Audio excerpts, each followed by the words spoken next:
What is up, YouTube? Welcome to PanFro Games and Happy New Year to everyone watching. I really appreciate you guys hanging out, and we're about to hit 5K subs. And in today's video, I want to do something a little bit different than what I'm usually known for doing with Pokemon and guide videos like that. I want to talk about my 2021 Game of the Year. And not only are we talking about the actual Game of the Year, but my top 10 favorite games of 2021. And you may be surprised at what is on my actual list, and you may be surprised, oh hey, that's apparently a good game, may want to check it out. And 2021 has been a weird year for a lot of people. It felt like 2020 part 2 felt like DLC, you know, because of coronavirus. And I'm just happy that we even got video games coming out. And honestly, a lot of great games came out. Maybe there wasn't that one masterpiece that came out. There wasn't like a Red Dead or a Last of Us, you know, or something of that caliber, but I still really enjoyed what we got, and here are my top 10 games of 2021. And number 10 on my game of the year for 2021 is Tales of Arise. Tales of games are fantastic, and I'm sort of new to this series. I've been playing the Tales games since back in the PS3 game, but played a couple of the older ones, but Tales of Arise is one of the first Tale games I'm actually playing at launch, and man, oh man, this game is phenomenal. The gameplay of Tales of Arise is perfect. I think this is the best gameplay of any Tales game that we have seen yet. It is fast, it is fluid, it makes you feel really cool. Lots of sick combos you can do. All characters are playable, and honestly, the game has so much content. And there's a lot of DLC for the game too, if you're into that as well. Overall, this game was a phenomenal experience. The only issue is a little bit of the story falls apart when you get to the second half of the game. But that first half is really incredible, and that gameplay is still incredible in that second half of the game. And you just want to keep on going, see it through the end. And personally, I love the ending of Tales of Arise, and I highly recommend playing this game if you get a chance. It is on all systems besides Switch. It's also on PC as well. Number 9 is one of the best Monster Hunter games ever played, is Monster Hunter Rise. And man, oh man, did they really up the ante in Monster Hunter Rise. This game is currently a Switch exclusive, coming to PC in 2022, but they made it so easy and accessible to make you feel like a badass in Monster Hunter. And overall, this game it does it for me. A great selection of monsters in the game, a bunch of free DLC support, honestly just tons of great new monsters to fight as well. You get your pet dog that you get a ride on as well to be another pet, and overall just a great co-op experience. I had a wonderful time. I played this a lot with my girlfriend, and we just had a wonderful time. And honestly, we're huge weebs as well, so this was just a fantastic game for us to enjoy together. And I really do look forward to the DLC expansion pass in summer 2022, so I can really get right back into Monster Hunter Rise. SMT5 is number 8 on my Game of the Year list, because SMT5 pushed me to the absolute brink in what a JRPG difficulty can actually be. This is actually my first Shin Megami Tensei game. I have played all the other Persona games, but I've never actually played the mainline series of Shin Megami Tensei. And man, this game is brutal. You can get wiped out so easily by even basic enemies, especially bosses, if you are not prepared. And if you want a truly challenging combat experience that is really rewarding and that's let you express yourself and how you want to play the game, then this is going to be the perfect game for you. The story is pretty interesting, the lore is pretty good, but what we're really here is for the combat. And man, the endings of this game are pretty wild, had a lot of replay value too, and it took me about 50 hours or 60 hours to get a clear on the game, but I think you will like this, guys. Ratchet and Clank clinches my number 7 spot on my Game of the Year list. Back better than ever in this phenomenal graphical impressive piece of video games media. It is astounding to look at Ratchet and Clank at this point. It is like playing a Pixar game with a Pixar story. Personally, I really like the direction that Ratchet and Clank is going, especially after this game, and the weapons still got all the great diversity and oomph to them. Overall, the story was pretty fun as well. And this is definitely one of the best reasons to pick up a PS5 at the moment, and is definitely one of the flagship games of the PlayStation 5 in general. And I really am excited to see the future of the Ratchet and Clank franchise, because there are very few 3D platformers nowadays, especially outside of Nintendo. And Ratchet and Clank is probably the best 3D platformer outside of any Nintendo IPs. And man, just look at this trailer. This is just, you got everything you want. You got great voice acting, you got great animations, you got great weapons and cool characters. So yeah, guys, I highly recommend picking up Ratchet and Clank. No More Heroes 3 comes in at number 6 on my 2021 Game of the Year. And if you don't know what No More Heroes is, No More Heroes is a game where you play as Travis Touchdown, and he is the #1 assassin in the world. And this time he is fighting intergalactic enemies for his final trip as an assassin. And this game is a godlike finale to the No More Heroes franchise. If you have not played a No More Heroes game before, they are very janky. They are janky, incredibly janky, very janky. I can't even stress that enough. They're so janky, but they're so incredibly funny and great. Love the characters, love the gameplay, love the story of it. Just love what is happening in this game that you do not see in any other AA or AAA games out there on the market. I really highly recommend, if you have not played No More Heroes ever before, please play No More Heroes 1, 2, and then proceed over to 3. It's seriously just so much fun. I don't want to spoil anything really, but man, Travis Touchdown is definitely one of my favorite video game characters of all time, and I really wish that he got a true spot in Super Smash Brothers. But hey, play this game and you may feel the same thing like I feel. And coming in at number 5, we have my personal indie game of the year, Inscription. Inscription is a card game that has a very dark atmosphere that is currently on PC. I'm sure it's going to be coming to other consoles in 2022. All I got to say about this game is, the less you know about this game, the better the game is. Do not look up anything. This trailer is all that you should ever watch for Inscription. If you want to play a card game, all I'm going to say is this is a card game. And if you want to play a card game, this is going to be a game you'll really like. Single player card game experience with a really incredible story. You're just gonna have to trust me on that, guys.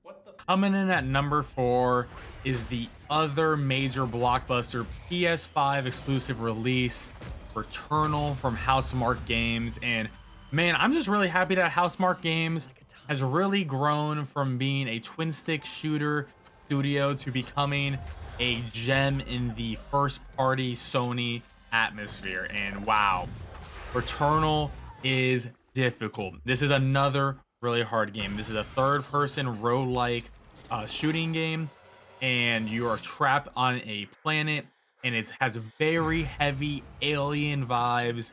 And if you like Alien, and if you like tough games, this is gonna be a perfect game for you. The story is pretty crazy, is very, you know, super in your head. Time to discover what is actually happening in the story, why you're on the planet, what's going on here. The game consists of 6 levels, and the levels are all very brutal. You're gonna have to be very strategic and tactical with your gameplay.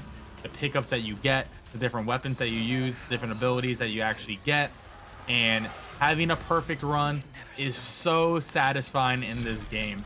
So definitely check out Returnal. If you can ever get a PS5, definitely pick up Returnal, because this is a gem that I think a lot of people slept on. But you definitely do not want to sleep on this game, because honestly, we rarely get games like this in the AAA gaming space, and you want to support games like this so you can get some more in the future. And coming in at number 3 is another Nintendo Switch exclusive, Metroids Red. And I really got to say, I am not a Metroid guy. I have played Metroid Fusion back in the day and Super Metroid back on a PSP emulator. Never beat those games. This is the first Metroid game I have seen to completion. Did a full LP live on stream, and oh my god, this game is incredible.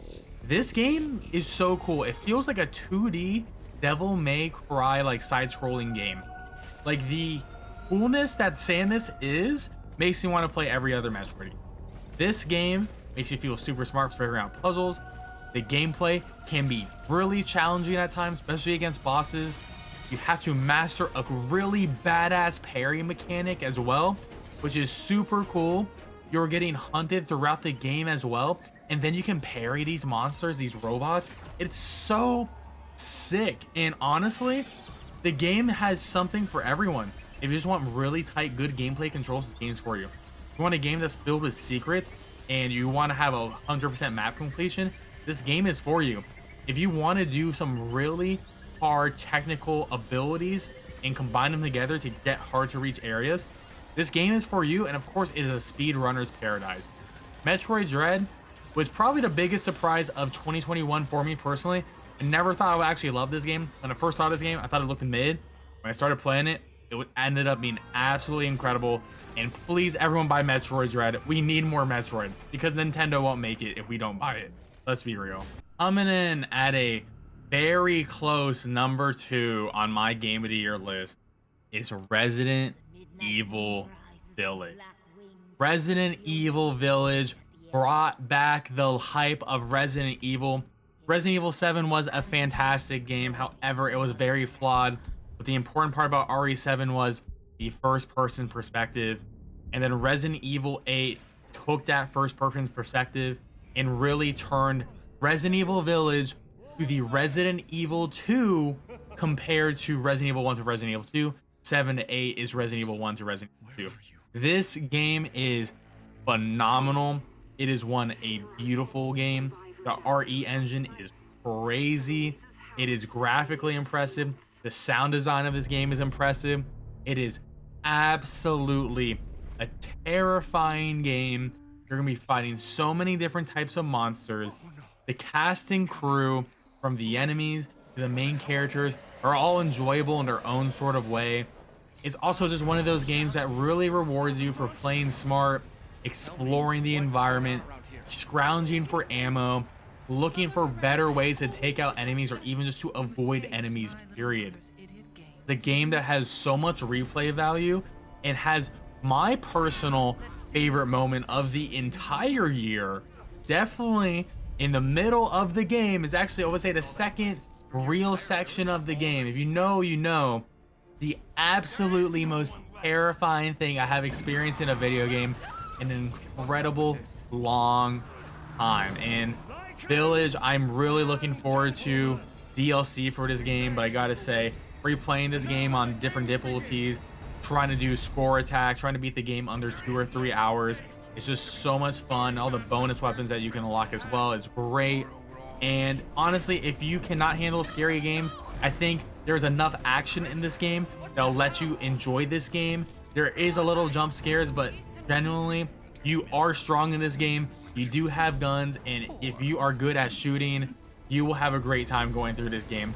And if you want a scary game, trust me, this game will scare the pants off of you. And our final game, our number 1 game for 2021 is Final Fantasy 14 Online. This game is an expansion. This is an expansion to the critically acclaimed Final Fantasy 14 game. But oh my god, Endwalker. Final Fantasy 14 Endwalker is such a culmination of 10 years of Final Fantasy 14 story. And the game it's just an incredible journey from the beginning to the end. But even just the story that is in Endwalker is the best that we have ever seen in Final Fantasy 14 yet. They have incredible music, incredible characters, and honestly, it ends up being one of the best, if not the best, Final Fantasy story of all time. And the amount of content that you get for your $40 is phenomenal.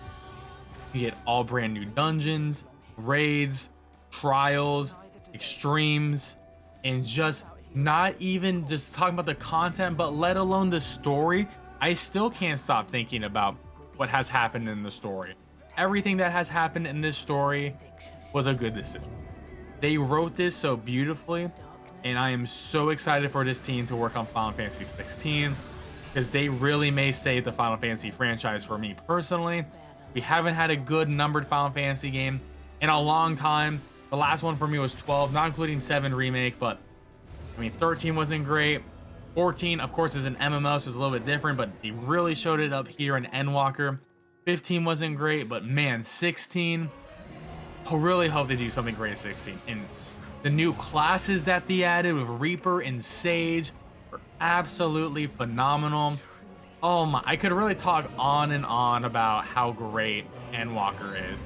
And I won't spoil anything here, but if you want to try out an MMO and you never played one before, I am not an MMO gamer. This is my first real MMO of all time. Honestly, if you get a chance, try to install the game and you can play for free until level 60, and you can play this game as a single player RPG. You don't, sometimes you gotta play with other people, but you can go through the main story quests and just really play this as a single player RPG, which is how I experience Endwalker. For 95% of it, I just play truly by myself, going through the story at my own pace, having a great time, and having a lot of fun. Well, guys, this is my game of the year 2021, Final Fantasy XIV Endwalker. Please let me know in the comments below what were your favorite games of 2021 and what you're looking forward to the most in 2022. 2021 was a pretty good year for gaming. I predict 2022 is going to be an even better year for gaming. Well, guys, if you enjoyed the video, please like, subscribe to the channel. I'll catch you guys next time. Peace out and have a great one.